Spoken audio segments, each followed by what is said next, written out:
Yeah, and you're in a corner. The ice is a little bit thicker, Steph. It's in the shade, so it's not getting the sun. That ice is going to last well beyond when the temperature goes above freezing. So take Stephanie's word of advice here. I want to bring in Representative Brian Ohler. He's been helping us out. He wears many hats around here. And, you know, this ice jam has just caught us all just kind of in awe because of the size of it and the depth of it. It has. What's the latest? You guys had a big meeting last night. Where do we stand with this thing? We did. We had about 52 individuals descend on the Kent Fire Department last night. Stakeholders from politicians to emergency management professionals, DOT, Connecticut State Police. This is really an all-hands effort to try to predict the unpredictable. We've been dealing with this ice jam now for about 5 days. We have seen the water recede.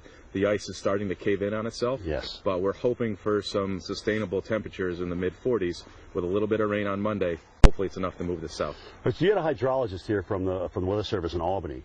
What did they say about the perfect weather ingredients to help break this up? If she could list them, what were they? She was hoping for a minimum of 3 days with an average high temperature of 42 degrees and a little bit of precipitation on Monday, because right now there's still an air gap between the water that's channeling through this and the ice on top.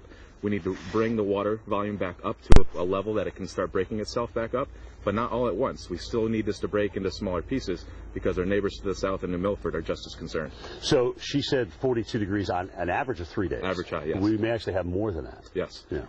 All right, so that's the other thing, too. I want to tell you, or ask you, there's a nice jam now on the same river down toward New Milford that started. There is. What's an update on that? There is. So this all happened on Saturday, and we had the long period of high temperatures with 3 inches of rain, which created this. But right after that, we've had 5 days of freezing temperatures. So what was once individual pieces is now just one ice barge. Right. But we really need this to break up on its own in small pieces so it's manageable downstream. So worst case scenario with this ice jam?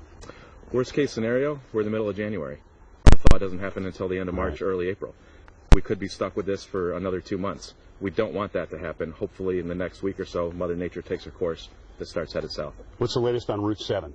Still closed at this time. DOT is doing a great job trying to clean that up. You saw it yesterday. Yes. There's massive ice chunks everywhere. We have 2 loaders down there trying to push everything off the road. But after that, inspectors need to look at the integrity of the road to make sure it's passable. The homes that were flooded, how badly were they flooded? It's too early to say right now. We can't get back into them. We can't get back into the homes to check for an extensive damage. We have had first responders trying to get in there to try to monitor the situation, but it's still unstable at this time. All right, you got 520 plus kids out of school. They gave a threshold of Sunday. What if we go beyond Sunday and the ice hasn't broken? School administrators were at that meeting last night as well. We have looked at the forecast, and with the uneasiness of Monday with the precipitation and the melting, I think they're going to err on the side of caution and perhaps keep kids out a little bit later. And just go day by day at that point. Yes. So far, guys, we were talking to them yesterday. The homeschooling, the fact that we have internet seems to be working out pretty well with that. What about people? What do you want to say to the folks around here dealing with this, especially people that are watching it unfold on national television? You've had a lot of calls for volunteerism. We have, and right now we are just very appreciative of the volunteer efforts that have been out there.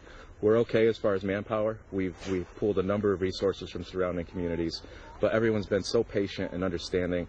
A state of emergency can be a little bit frightening with the concept. Yeah, right. But what that did, it enacted a chain of events that allowed us to pull resources from even the 3-state area.